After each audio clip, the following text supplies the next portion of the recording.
Hey guys, it's Jenna G. Eid is right around the corner, so I figured I'd share this datesquare recipe because it's so delicious. You guys need to try it out.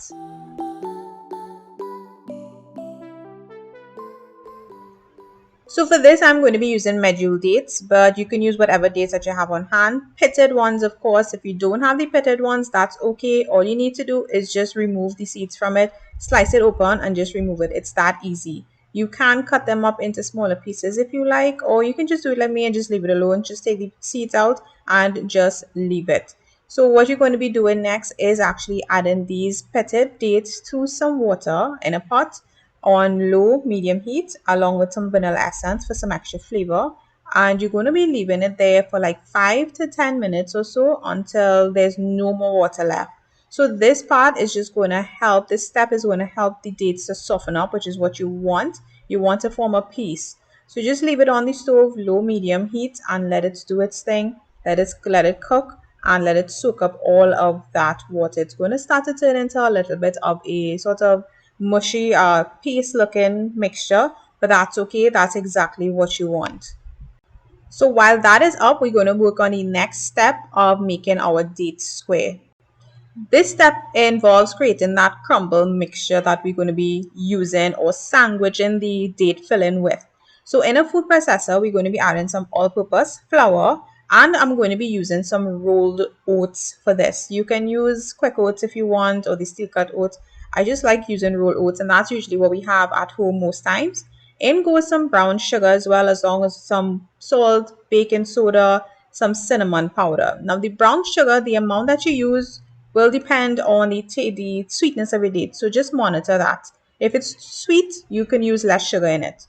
So next, what we're going to be doing in the food processor is just processing it until all of those dry ingredients are nicely incorporated. You can use your hands as well. I am just obsessed with using the food processor for just about any and everything. It just speeds up everything. And to this, now I'm going to be adding some cut butter or margarine. I'm using margarine, but usually in baking, unsalted butter is actually the thing that you should be using. It is richer, but I mean, we tend to just use margarine in almost everything in Trinidad. So either one you can use. You're going to pulse this until it is a nice crummy, kind of crumbly mixture. You don't want it to form a dough. Just process it until it comes together into little clumps, something looking like this. So once it's like this, it's good to go.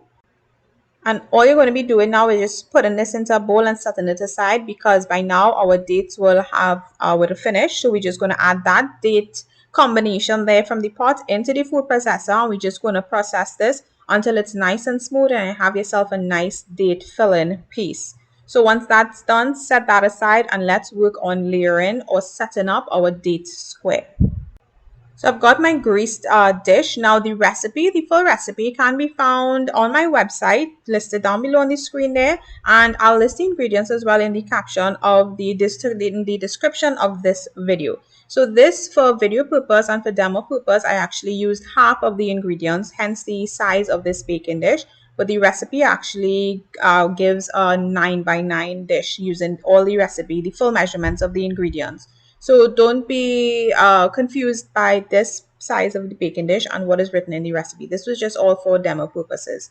So once we have the mixture, what we're going to be doing is taking half of that crumble mixture, putting it onto my greased dish. Now, if you have parchment paper, you can create a sling, which is basically where you use the parchment paper and, leave some pieces along the edges of the side or along the side of the dish, so that when it's finished baking, you can just remove it completely and it's make it so much easier to cut into. But I couldn't find my parchment paper, so I just greased my dish, put the layer of the crumble mixture on there, and then I'm going to be adding the date square, the filling. So the paste, I'm using a spatula and I'm just going to paste everything on the layer. Make sure it's nicely covered, make sure it's nice and even. And once we have all that all spread out, what we're going to be doing next is just adding the remainder of the crumbly mixture that we have. So when you're doing this part, just don't press down too much. You want to make sure that you get that nice date fill in the layer in your finished product. And if you press down the top layer of the crumble mixture too hard, it's just going to kind of throw it off a bit. So just pat it down gently until it's kind of smooth and of course even. And then we're just going to be popping this into the oven for about 35 to 45 minutes on 350 degrees Fahrenheit. and you're just going to let it bake until it gets a nice golden brown. Now, once it's finished baking, you're just going to remove it from the oven and you're going to let it cool properly before you cut into it.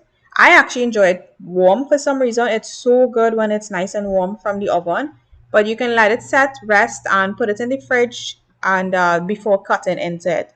And once you cut into it, check this beauty. It's so delicious and pretty to look at as well. It's really good, really delicious. So try it out and let me know what you guys thought about it or think about it. And if you have any questions, of course, comment down below and let me know. So give this a try for Eid this year, guys. Thanks for watching.